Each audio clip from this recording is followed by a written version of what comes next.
Welcome to The Deep Dive, the show where we slice through the information overload. You hand us your articles, your research, your notes, and we dig in to find the most important nuggets of knowledge. Those surprising facts and key insights that make you truly well-informed.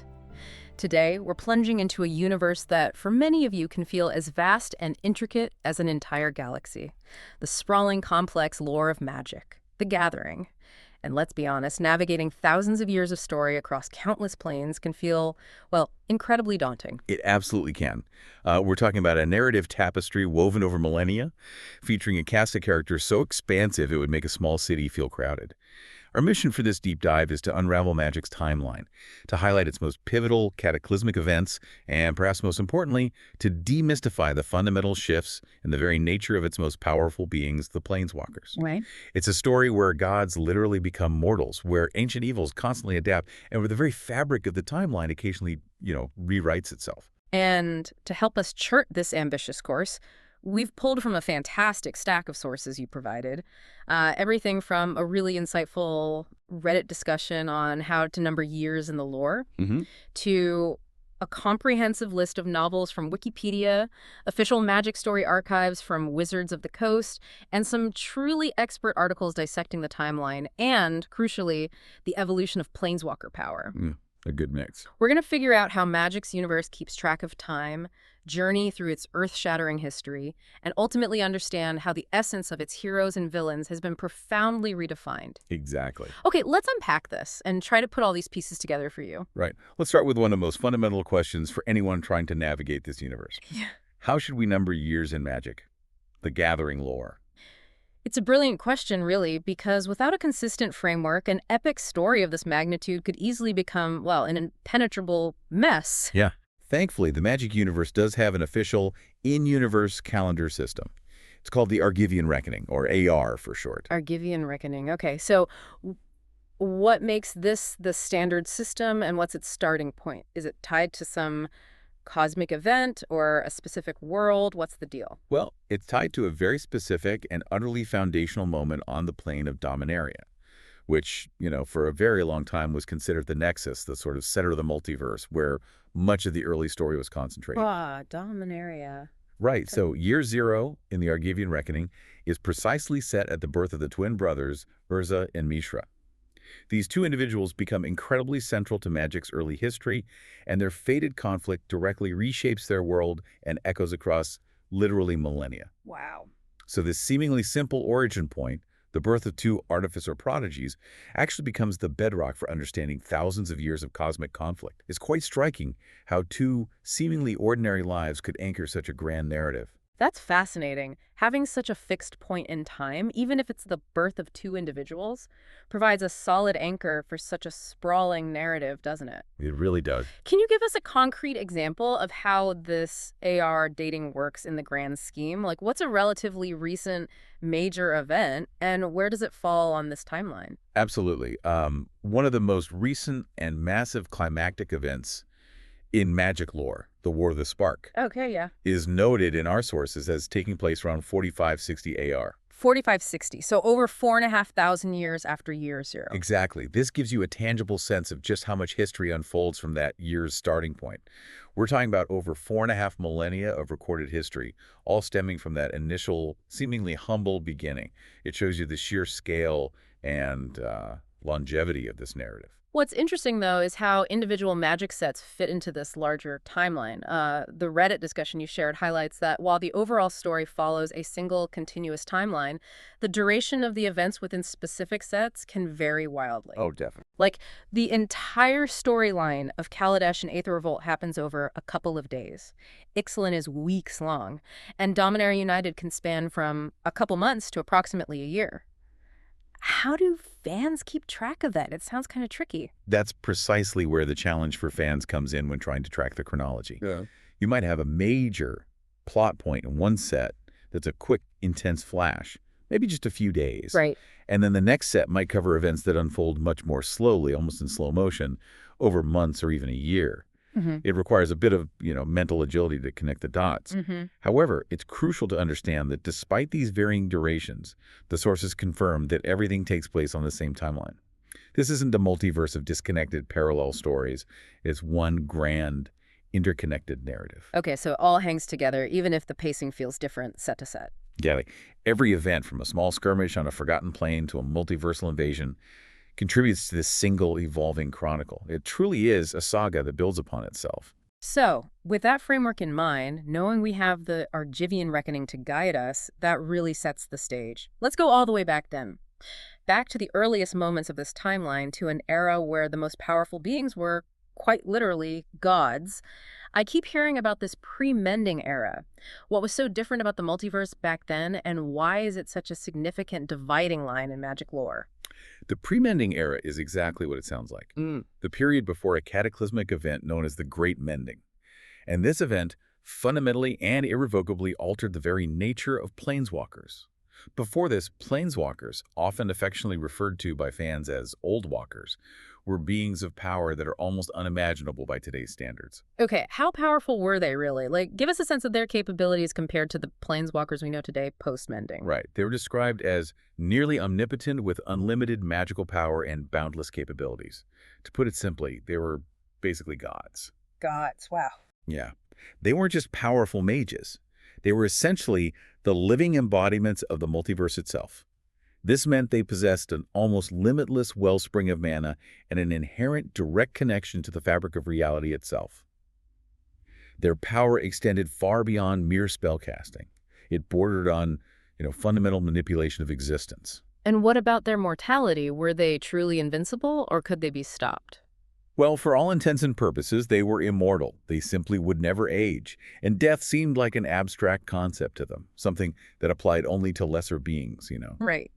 While they could be harmed, it required extreme efforts or by the doing of another planeswalker to truly threaten them.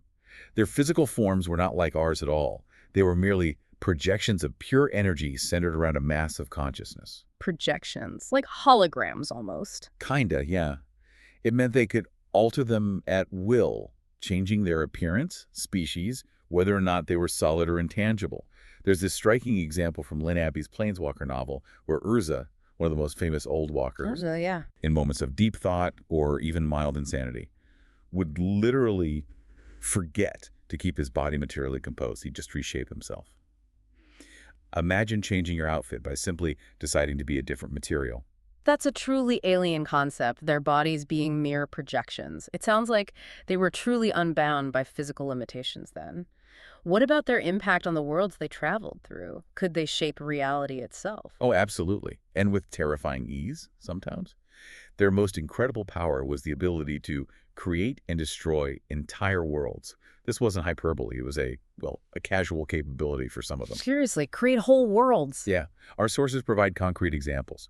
Karn, the Silver Golem, built his own artificial plane, Mirrodin, which was originally called Argentum. Karn built Mirrodin, okay. Nicol Bolas, the other dragon, was powerful enough to fuse a broken plane back together, arguably a more difficult feat than just creating a new one, fixing something broken. Commodore Guff, another planeswalker, literally and figuratively changed history by erasing the end of his Dominarian Apocalypse storybook. Just rewrote it. Wow. And Teferi, before the mending, could phase out an entire continent on Dominaria, essentially removing it from existence and then later just bringing it back. Imagine the sheer scale of power required to simply blink a landmass out of reality. Given this level of godlike power and immortality, there must have been significant psychological consequences. How did this limitless existence affect them? Did it drive them mad or make them detached? It definitely had a profound and often tragic impact. Our sources mention that most pre-mending planeswalkers had little regard for the mortals who served or even worshipped them. Right, they'd seem insignificant. Exactly. Their incredibly long lives and boundless capabilities often led to a profound detachment from mortal concerns, seeing finite beings as trivial, almost like ants.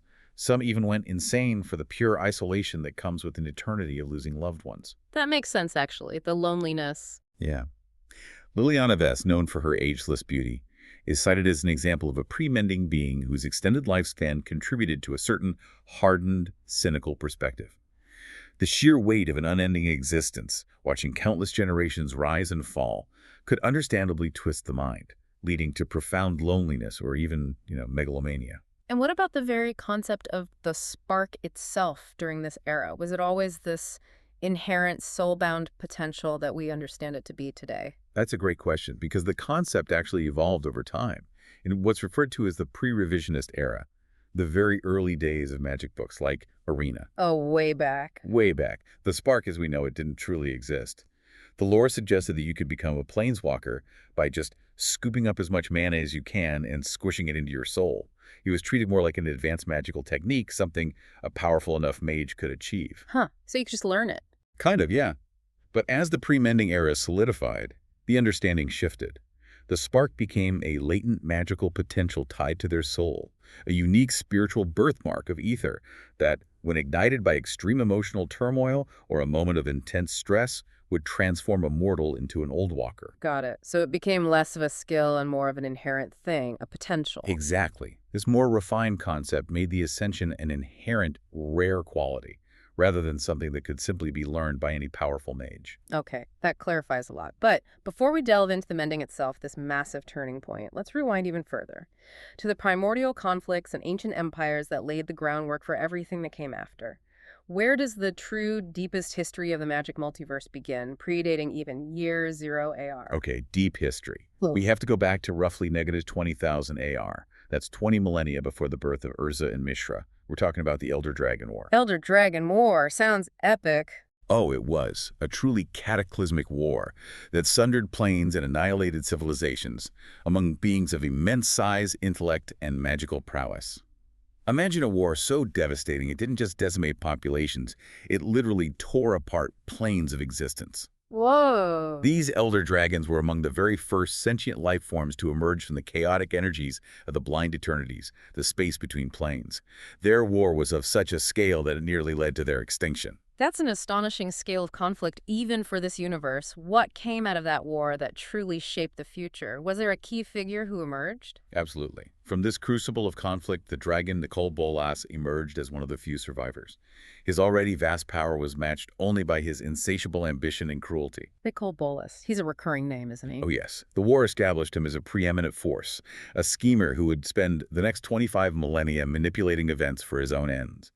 Crucially, it was during this war that his twin brother Ugin, the spirit dragon, revealed himself as the first known planeswalker. Ugin. Bolas, driven by intense jealousy, ignited his own spark, which transported him away and effectively ended the war.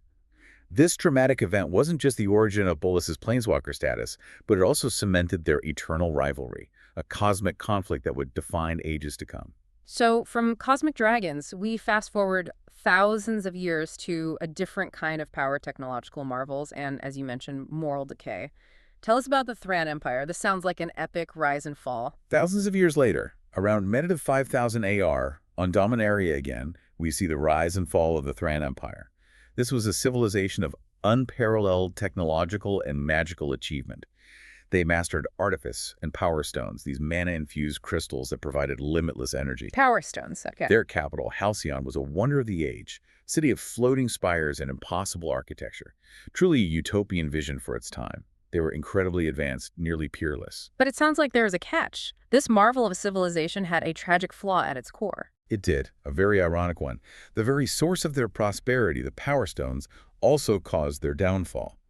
Prolonged exposure to their radiation led to a debilitating disease called phthisis, a wasting sickness that magic couldn't heal. Oh. And this is where Yawgmoth enters the narrative.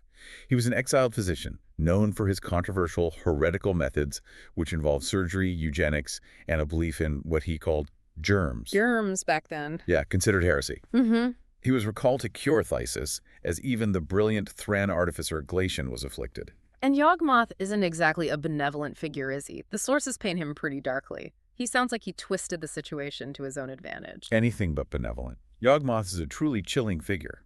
A genius, but also an unrepentantly villainous protagonist, described by one of our sources as a combination of Caesar and Mingli. Oof. Okay. He recognized the profound fear the plague engendered and masterfully manipulated it to seize political power. He used political power, fear, and propaganda to gain control, establishing a quarantine in the caves of the damned that he secretly transformed into a laboratory for horrific experiments, twisting flesh and metal. Twisted flesh and metal. That sounds familiar. Exactly. This establishes a foundational truth about Phyrexia. Its greatest weapon is insidious corruption from within, not overt warfare. It's truly insidious because unlike a dragon simply burning a village, Phyrexia infiltrates, tempts, and transforms from within. Think of it less as an external army and more like a pervasive, inescapable disease that fundamentally changes you, even turning your allies against you. This makes it far more terrifying than simple conquest. So this is how Phyrexia itself came into being, through his insidious experiments in these caves. Essentially, yes. Yawgmoth, ever the manipulator, encountered the Planeswalker Dyfed. Deceiving her with promises of creating a paradise to heal the sick, he convinced her to show him an empty artificial plane, a world of 9 nested spheres abandoned by its previous creator. He tricked a planeswalker. He did. Yawgmoth claimed this world for himself, named it Phyrexia, and began completing his followers, transforming them into biomechanical horrors that were extensions of his will. This act of insidious corruption, using a public health crisis and political manipulation to twist life and technology, became the hallmark of Phyrexian strategy for millennia. And this led to a war, right there on Dominaria, between the Thran and Yawgmoth's new Phyrexian followers. It sounds like the consequences were catastrophic. They were.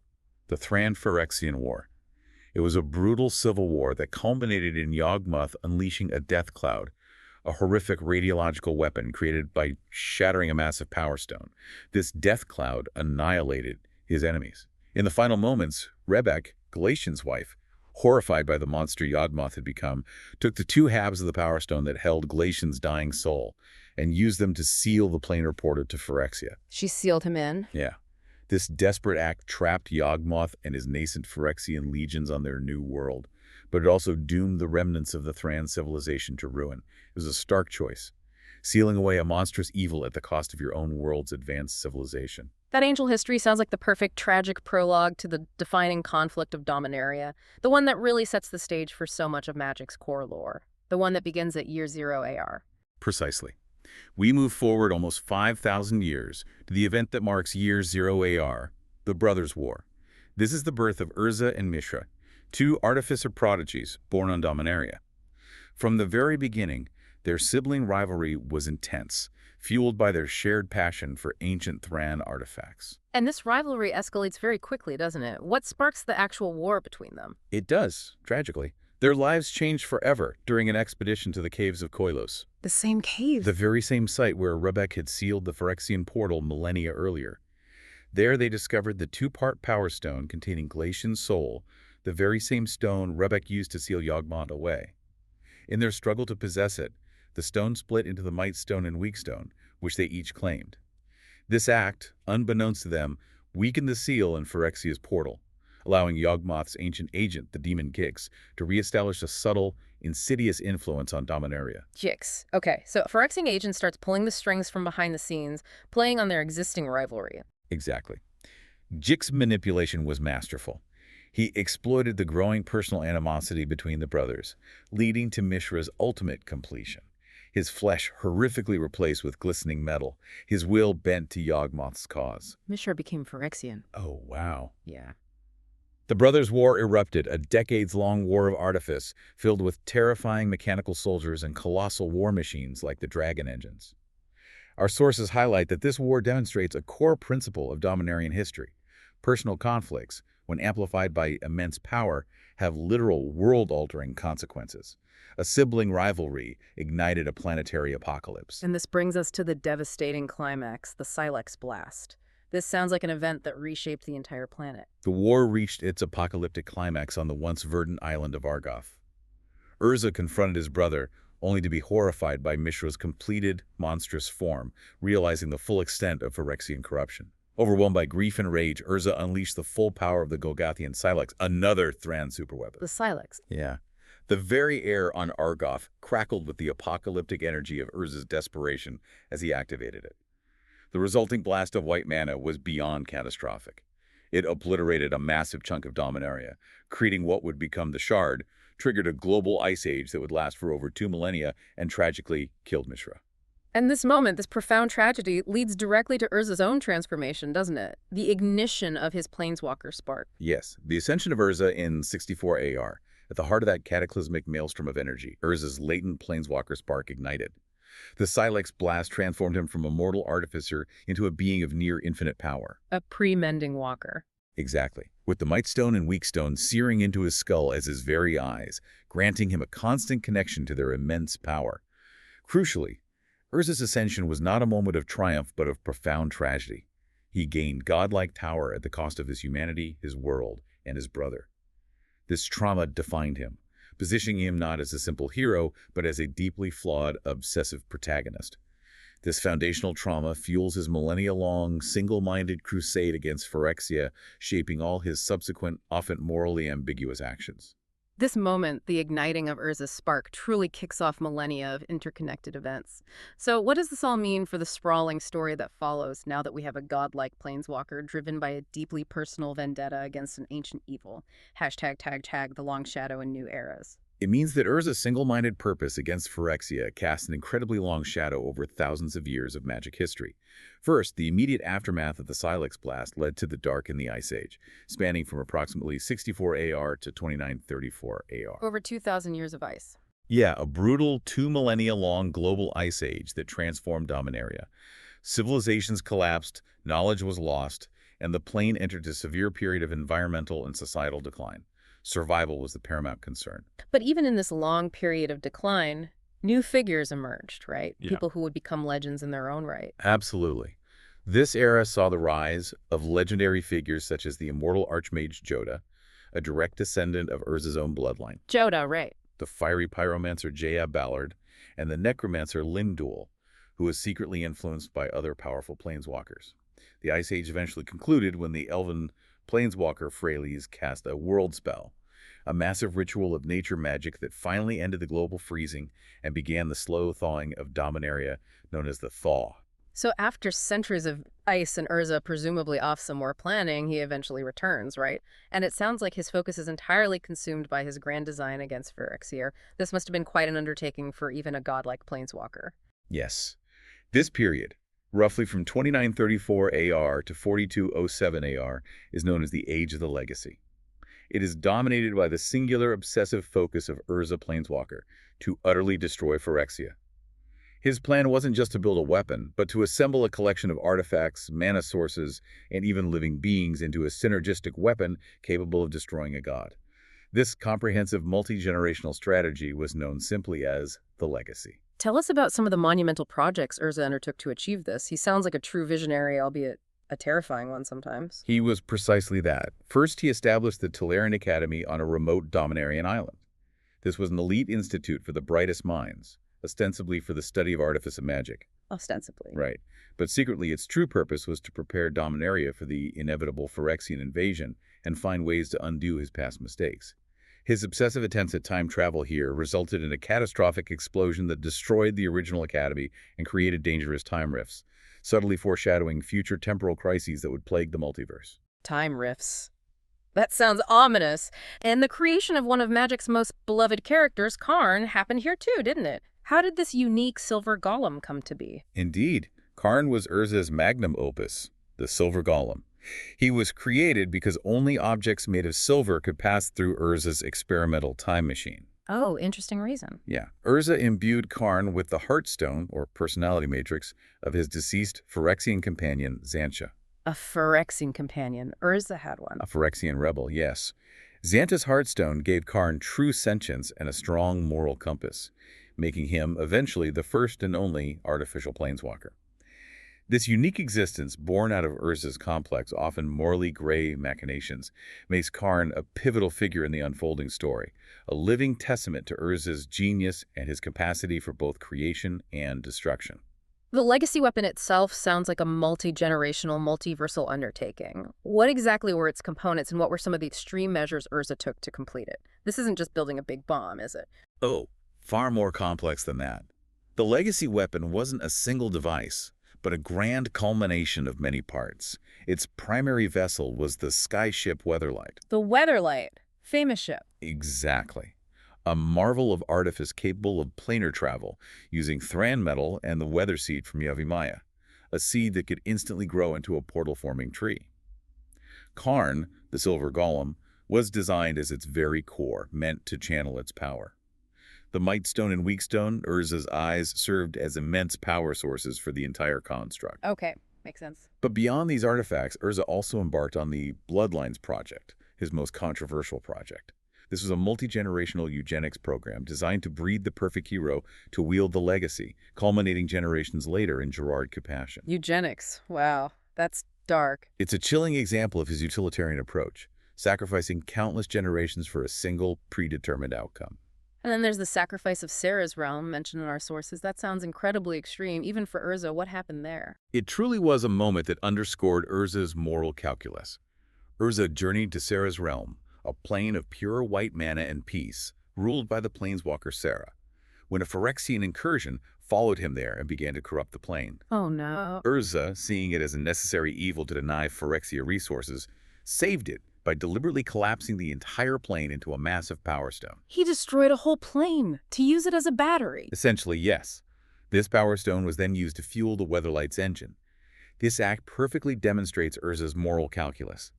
The sacrifice of an entire world of innocence was a justifiable cost for a weapon to be used against Phyrexia. He shows the lengths he was willing to go, the line he was willing to cross for his singular obsessive goal. This all builds up to the climax of this era, the famous Weatherlight saga. The story shifts from Urza's grand, millennia-spanning schemes to the immediate, desperate struggles of the mortal crew of the skyship itself. How does this critical segment begin? Right. The Weatherlight saga spans from roughly 4204 AR to 4207 AR. It begins with the kidnapping of Captain Cisse of the Weatherlight by Volrath. Volrath. Okay. The Phyrexian-enhanced Avenkar, or Governor, of Wrath, an artificial plane that was actually a horrifying staging ground for the Phyrexian invasion of Dominaria.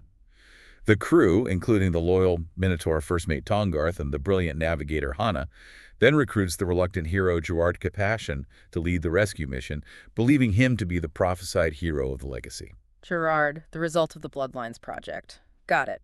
So, the crew ventures into enemy territory, the Plane of Wrath itself. What do they encounter there, and what are the stakes? Wrath is described as a plane of horrific biomechanical landscapes and deadly predators, a grotesque mirror of Phyrexian corruption. The crew infiltrates Volrath's stronghold, battling his forces. The rescue is a success, but comes at a terrible price. The cat warrior Miri is killed, and the ship's wizard, Urtai, is captured and left behind, both twisted by Phyrexia. Oh, brutal losses. Yeah. The Weatherlight escapes through a planar portal, just as the invasion of Dominaria is set to begin. They then crash land on the strange plane of Mercadia, where they must navigate political intrigue to repair their ship and gather the final components of the legacy weapon.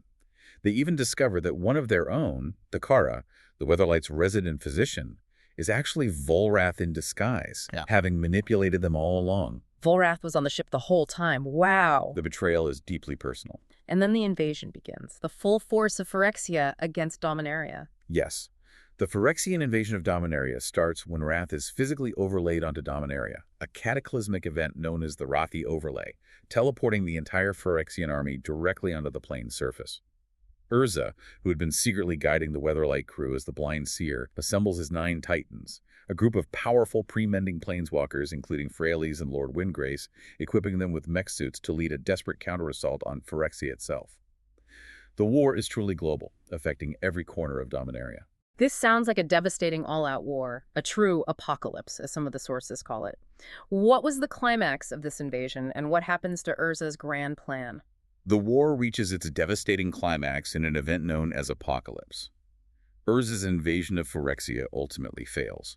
In a truly dark moment, he betrays his fellow Titans, allowing one of them, Tevishlat, a notoriously cruel and powerful necromancer planeswalker, to murder 2 others so Urza could ethically use Sot's powerful soul to arm his soul bombs. He let his allies die to power weapons. All right. Yeah. But even then, he finds himself unable to destroy the perfection of Phyrexia. Meanwhile, Yawgmoth himself manifests on Dominaria, not as a physical being, but as a sentient, all-consuming death cloud that blankets the sky and reanimates the dead, threatening to assimilate all life into himself. A death cloud. Terrifying. And what about the legacy weapon, the culmination of Urza's millennia-long crusade? Does it finally get used? It does. Urza and Gerard are captured and taken to Phyrexia's core, where Yawgmoth forces them to duel. In a shocking moment, Gerard decapitates Urza. But then, breaking free of Yawgmoth's control, escapes back to Dominaria, with Urza's still living head, powered by the Mightstone and Weakstone. His living head. Okay. With all other options exhausted, Gerard, in his final act of sacrifice, places Urza's Power Stone eyes directly into Karn's chest. This act finally completes the legacy weapon. The Weatherlight, Gerard, Karn, and the assembled artifacts merge into a conduit of pure white mana. A blinding beam of light erupts from Karn, striking the Yawgmoth cloud and obliterating the Lord of the Wastes, utterly and permanently. Yawgmoth is gone, finally, but at a huge cost. What happens to Karn in this moment, the one who delivered the final blow? The blast kills Gerard and destroys what remains of Urza. However, the immense power of the legacy weapon, combined with the latent Planeswalker sparks from Glacian's soul, which have been stored within the Might Stone, and Weak Stone ignites Karn's own spark. Karn gets a spark. Yeah. The Silver Golem, the repository of the entire legacy, ascends, becoming the first and only artificial Planeswalker in 4207 AR. This brings a definitive, if devastating, end to the Phyrexian invasion and the Age of the Legacy, but the multiverse is forever changed. This brings us to one of the biggest turning points in Magic lore, an event that truly reshaped the very fabric of the multiverse and redefined what it meant to be a Planeswalker. We're talking about the Great Mending, which occurred around 4500 AR. How did this fulcrum of Magic's history come about? It sounds like reality itself was falling apart. It absolutely was. The Great Mending was the direct result of what's called a time rift crisis. Our sources explain that the cumulative effect of millennia of magical cataclysms, events like the Silex Blast, the accidental destruction of the Tolarian Academy, the Rothi Overlay. All those huge events we talked about. Exactly. And even the existence of the incredibly unstable Corona, the false god, a sentient, artificial being born from a magical anomaly whose very unstable existence further frayed the fabric of reality. All these events had literally torn the fabric of space-time, creating temporal rifts across Dominaria. That sounds incredibly unstable, like reality itself was unraveling. What would that even look like for the people living on Dominaria? Is sheer chaos. These rifts were draining Dominaria of its mana and threatening to unravel the entire multiverse.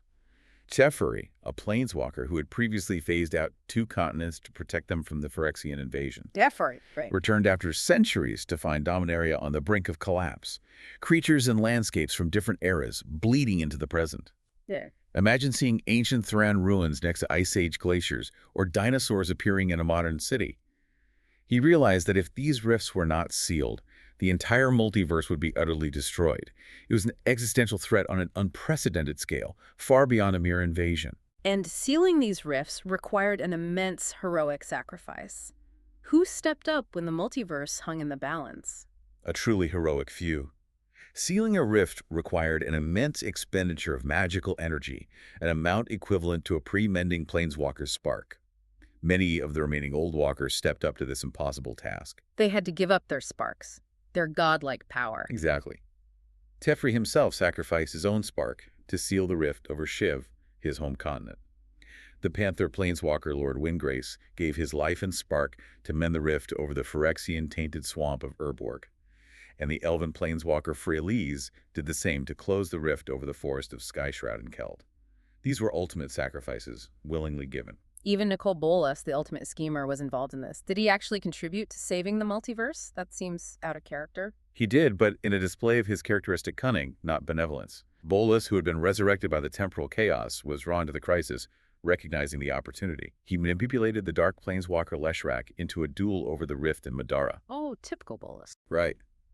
Bolas defeated Leshrac and cruelly used his rival's spark to seal that particular rift, preserving his own immense power while sacrificing another's. He helped, but only to serve his own ends. But the ultimate sacrifice, the one that triggered the Great Mending, came from Jessica. What made her sacrifice so pivotal? That's right. The final and most dangerous rift lay over Otaria, a direct result of the events surrounding Corona, the false god.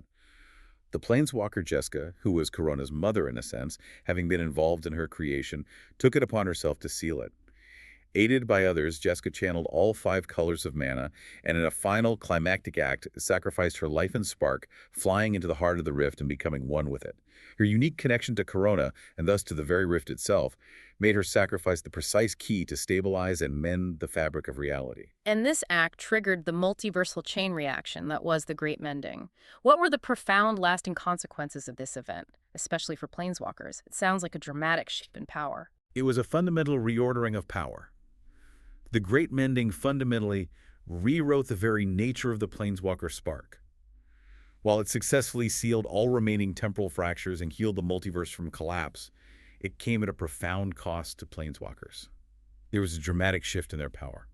They were stripped of their immortality, their ability to shapeshift, and their godlike power. They became powerful, but ultimately mortal mages. So no more godlike beings creating worlds or being impervious to death. Wow. What other limitations were imposed on them? Their capabilities were severely reined in. They could no longer transport organic beings with them across the Blind Eternities, the void between worlds. Oh, that's huge. Yeah, the spark's protection was reduced and no longer extended beyond the Planeswalker's own body. This meant they could no longer just bring an army or even a single friend with them across planes. Their bodies were no longer mental projections, but simple flesh and blood or whatever their inherent physiology was, and they could be altered at will. So they became, well, more like us in a way, physically. Pretty much. Furthermore, they couldn't hoard vast amounts of mana within themselves or draw mana from planes other than the one they were currently on, limiting their spellcasting power to their immediate environment. This meant spells requiring immense mana were now constrained by their individual spark's potential and training and the environment they were in. Sounds like a fundamental nerf to their abilities, a real power down. Was this fundamental change to Planeswalkers required, do you think, to make the story more engaging? Did it make the characters more relatable, more like average people with important roles to play instead of distant gods? Absolutely. I think it shifted the storytelling in profound ways. Before the mending, with nearly omnipotent beings, conflicts could sometimes feel abstract, with stakes that were hard to grasp. Yeah. How do you threaten the god? Right. Post-mending, characters like Jace or Chandra suddenly faced real physical danger, ran out of mana, or got trapped on planes. They could bleed, they could fail, they could die permanently. Yeah. It brought the stakes down to a more relatable human level, forcing character development beyond just raw power. Makes them more vulnerable. Exactly. Their personal journeys, their struggles, and their relationships with mortals became far more compelling than just their cosmic might. It made their choices carry real weight, transforming them from distant deities into more heroic or villainous figures who shared vulnerabilities with the mortals they interacted with. The Age of Gods was over. In its place, the Age of Mortals truly began. That makes perfect sense. With the multiverse saved but irrevocably changed, a new chapter began, one marked by the enduring schemes of old villains and the rise of new heroes. This is the post-mending multiverse. Correct. The post-mending era dramatically shifted the narrative focus from Dominaria, which had been the primary setting for so long, to other diverse planes across the multiverse. This new paradigm meant that Planeswalkers were now mortal and far less powerful, fundamentally shifting the balance of power and opening up new kinds of stories. And one of the key figures in this new era, still pulling strings, was Nicol Bolas. Always Bolas. How did he adapt to his diminished power, and what were his first major schemes to regain his former glory? Bolas, having lost his godlike power due to the mending, immediately set about attempting to regain his former glory, an obsession that would drive him for centuries. His initial post-mending scheme was the Alara Conflux. Alara, right. Shards. Yeah, he orchestrated the violent merging of Alara's 5 shards, distinct fragments of a plane that had been separated for millennia, hoping to absorb the immense maelstrom of mana that would result from their chaotic collision. He aimed to restore at least a portion of his lost power this way. Did it work? No. His plan was ultimately thwarted by the Planeswalker, Ajani Goldmane, whose spark ignited after Bolas's agents murdered his brother, giving him a powerful, personal thirst for vengeance. Johnny stopped him. Okay, and his schemes didn't stop there, did they? He then turned his attention to the Eldrazi on Zendikar, these ancient, world-devouring entities. How did he manage to unleash them? That's right. Still seeking to harvest Planeswalker sparks to restore his power, Bolas meticulously manipulated a number of Planeswalkers, including Sarkhan Vol, Chandra Nalaar, and Jace Beleren, The big names. into shattering the Eye of Ugin, the ancient prison for the Eldrazi Titans on Zendikar. Bolas's intent was to release these world-destroying entities and then harvest the sparks of the Planeswalkers, who would inevitably rush to fight them. It was a cruel, calculated trap. But Bolas's plans often have unforeseen consequences, don't they? Sometimes they even backfire, leading to unexpected turns in the story. Indeed. While the Eldrazi were released and began to ravage Zendikar, the whispers of Ugin, Bolas's twin brother, reached Sarkhan Vol. Ugin again. Driven by these whispers, Sarkhan traveled back in time to the plane of Tarkir, altering a pivotal battle between Ugin and Bolas to allow Ugin to survive. This was a crucial development, as it brought a powerful, ancient ally back into the multiverse, one who could stand against both the Eldrazi and Bolas, a true counterweight to their immense power. This led to the massive confrontation known as the Battle for Zendikar. How did the Planeswalkers manage to stand against such an existential threat? Even weakened Eldrazi sound terrifying. Oh, they were. But with Ugin's return and the repaired Hydra network, the Eldrazi Titans, Ulamog and Kozilek, were significantly weakened, though still immense threats. The collective efforts of numerous Planeswalkers, including Chandra Nalaar, who dealt the fatal blow, allowed them to finally destroy these two Titans. So they actually killed two of them. Yes. While the third Eldrazi Titan, Emrakul, escaped and later wreaked havoc on Innistrad, she was also ultimately defeated. In the aftermath of this global catastrophe, Planeswalkers like Gideon Jura, Jace Beleren, Chandra Nalaar, and Nissa Ravain were compelled to unite. Ah, the Gatewatch. Exactly. They swore an oath to protect the multiverse from interplanar threats, thus forming the Gatewatch. It was the first formal alliance of Planeswalkers, a direct consequence of Bolas's actions. So despite all his intricate planning, Bolas didn't manage to harvest any sparks on Zendikar, and instead he inadvertently created a united front against him. This sets the stage for the culmination of his grand schemes, the War of the Spark. Here's where it gets really interesting. The War of the Spark, which took place around 4560 AR, was the zenith of Bolas's centuries-long plan to restore his pre-mending divinity. He used the Immortal Sun, a powerful artifact, to trap thousands of Planeswalkers on the plane of Ravnica, creating a literal cage for them. Trap them all there. How? The artifact prevented Planeswalking away from Ravnica. Simultaneously, he transported his army of undead Eternals, the former gods of Amonkhet, to Ravnica via the planar bridge, all under the control of Liliana Vess, who was bound by a demonic pact to him. Liliana working for Bolas, an army of zombie gods, okay? And his ultimate goal with this massive trap, to harvest all those sparks. Exactly. It was the Elder Spell ritual. This ancient ritual was designed to harvest the sparks of all trapped Planeswalkers, transferring them to Bolas to restore his former godlike power and becoming Old Walker once more. The result was a massive, devastating conflict across Ravnica, seeing many casualties among the Planeswalkers and Ravnica's defenders, including the heroic sacrifice of Gideon Jura, who gave his life and invulnerability to save Liliana Vess. Gideon died. Oh, man. Yeah.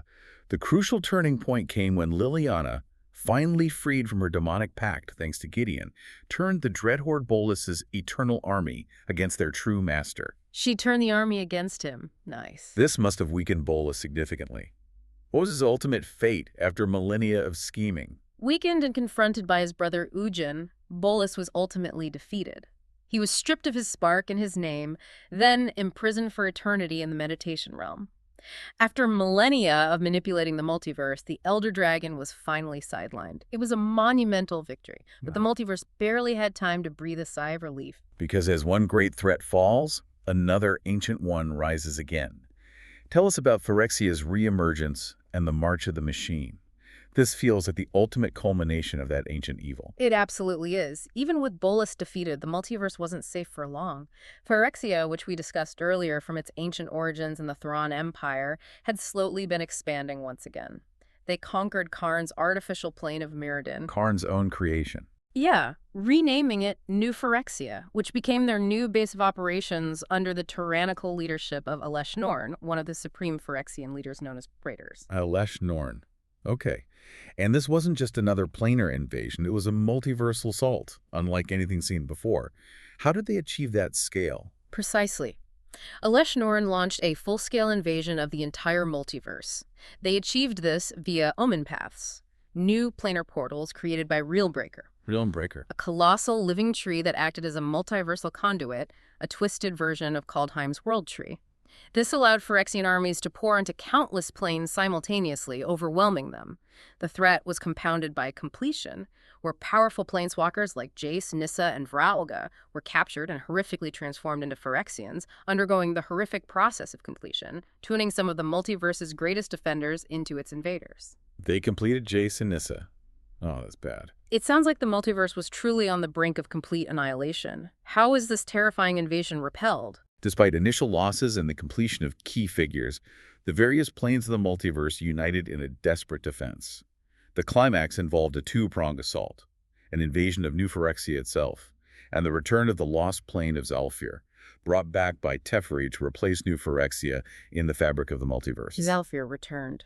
Cool. Elspeth Tyrell, transformed into an archangel by the Planeswalker Serra, led the final charge against Elesh Norn.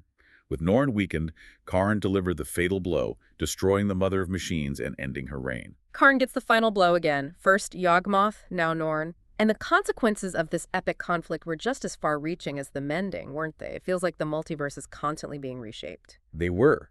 The Phyrexian invasion was repelled, but the consequences were severe and widespread. The violent severing of Realmbreaker's connections to the planes caused a backlash, an event dubbed the Great Pruning. The Great Pruning. Yeah, which de-sparked numerous planeswalkers across the multiverse, including Karn himself, Kaito, and Nahiri, among many others. The multiverse entered a new, uncertain era, its heroes scattered and its planar pathways forever changed. Many of the traditional saviors are now without their signature ability to travel between planes, fundamentally changing the landscape of heroism. Wow, so lots of planeswalkers just aren't anymore. This brings us to the present and raises some fascinating questions about the very nature of storytelling in such a vast, evolving universe. How has Magic's narrative approach changed over time, especially with all these cataclysms and shifts in power? Hashtag the evolving narratives and canon.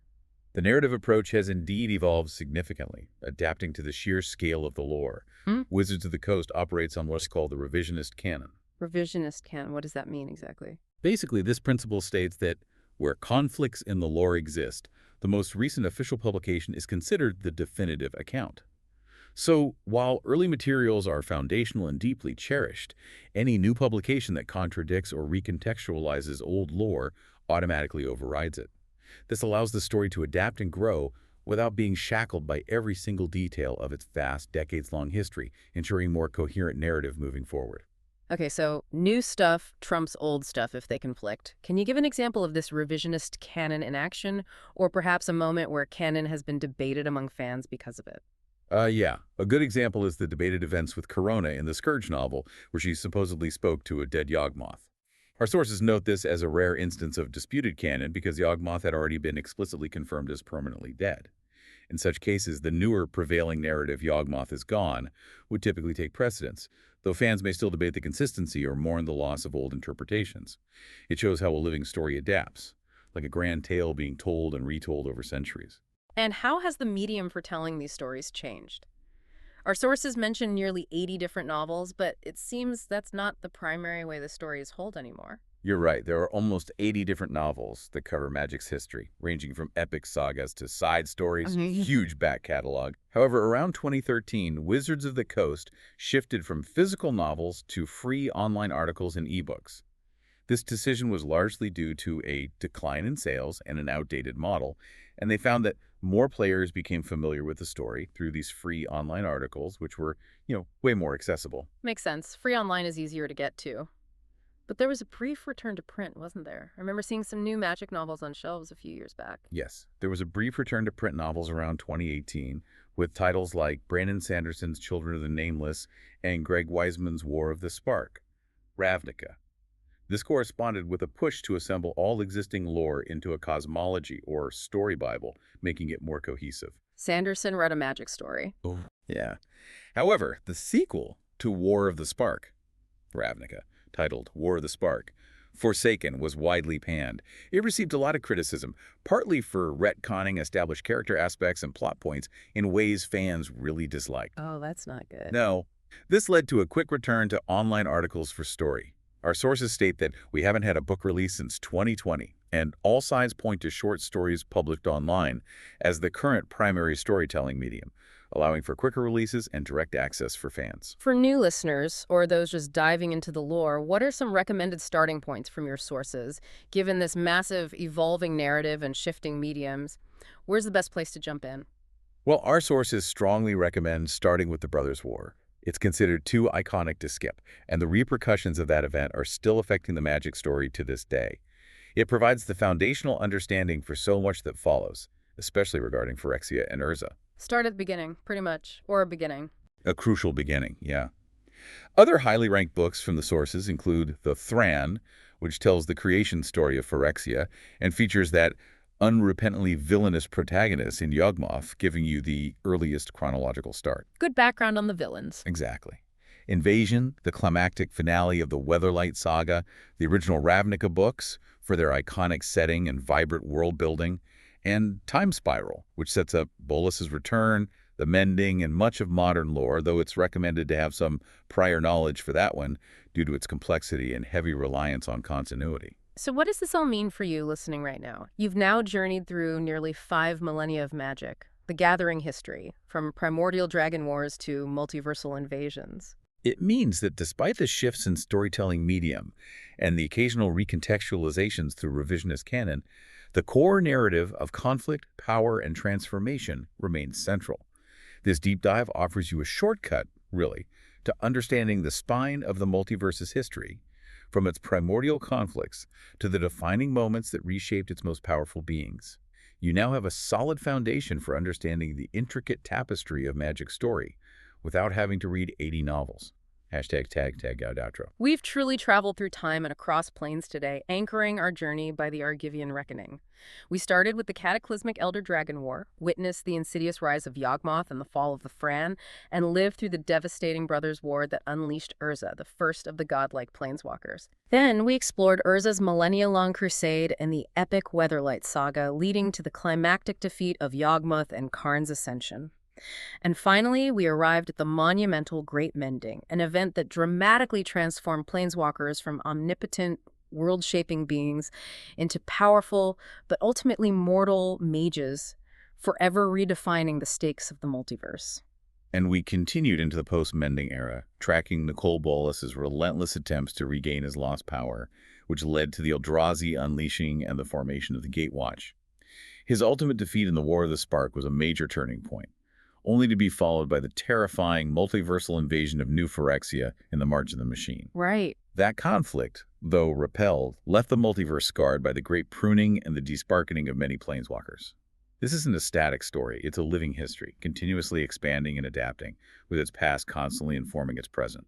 And this brings us to a final provocative thought for you to consider as you continue your own exploration of this incredibly rich lore. With the Omen Pads now making interplanar travel easier than ever before, and many planeswalkers having lost their spark in the Great Pruning, some have theorized that the multiverse no longer needs planeswalkers in the same way it once did. Interesting point. And yet, recent lore points to Nicol Bolas having been freed from his eternal prison. This raises an important question. In a multiverse where gods once walked among mortals and powerful heroes are suddenly vulnerable, what new forms of conflict will arise, and who will step up to protect the planes when the traditional saviors are no longer omnipotent? A question the current story is likely grappling with right now. Exactly. Thank you for joining us on this deep dive. We hope you feel a little more well-informed about the magic, the history, and the ever-evolving story of magic. The Gathering. Keep exploring.